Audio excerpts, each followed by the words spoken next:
You didn't cheat. You didn't put your hands on her. You stayed faithful. When things got rough, you still showed up for her, supported her for her dreams, may even got her through school, pushed herself beyond her limits more than anybody in her own family would. When things got bad, you still showed up, you still provided, hoping that things would turn around. And it still ended. Society doesn't talk about that.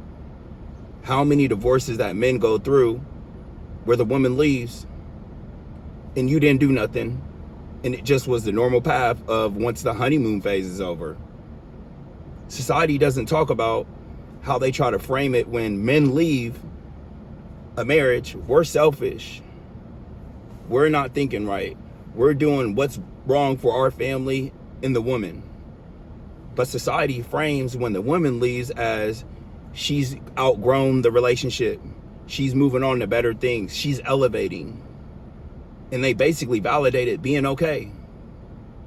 Let's talk about it. So many, I looked it up and it's like 50%, over 50% of divorces in just the last 3 or 4 years have been over irreconcilable differences. If I said that wrong, okay.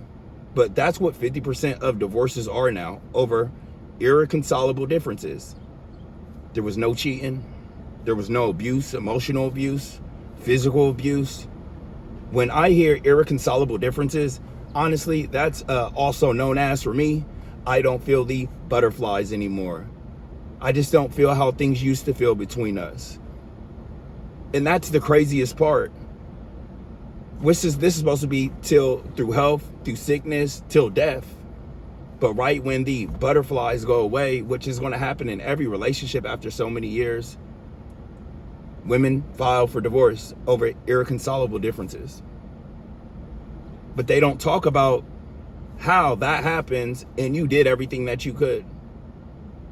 A lot of the times, we are doing as much as we can. We're scheduling the therapy appointments.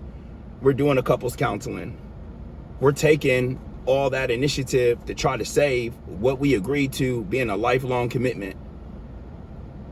And you find yourself putting in all the effort. You're putting in 95%. She's barely putting in 5%. Because we all know, society knows, women know, once the divorce happens, they're going to get out and benefit way more than you.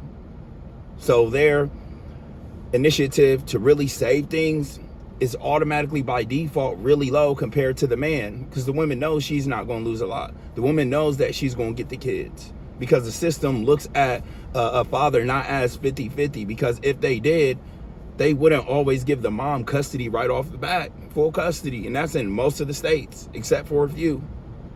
But let's talk about it. So many men didn't cheat, didn't put their hands on her, didn't abuse her emotionally, stayed faithful, stayed down. When things got rough, still showed up as best as he could, sacrificed everything. And it still ended. And he still got raped. Still had that alimony check. Still lost custody of his kids, and now he's a weekend dad. And he showed up. He checked all the boxes. But somehow, because irreconcilable differences, like I said, I don't feel the butterflies no more. Now, he's back to square one. Brothers, man, stay vigilant, stay sovereign. Understand, marriage is something that can be done, but it's really the vetting process should take years now before you try to commit lifelong. And honestly, I feel like you don't even know somebody until you're a couple years in the game with them. You don't know who a woman is until she has leverage on you, regardless if that's kids, financially, you move in the house, whatever. That's who you're really dealing with. Stay locked in with me, y'all. I love you guys. Remain stoic.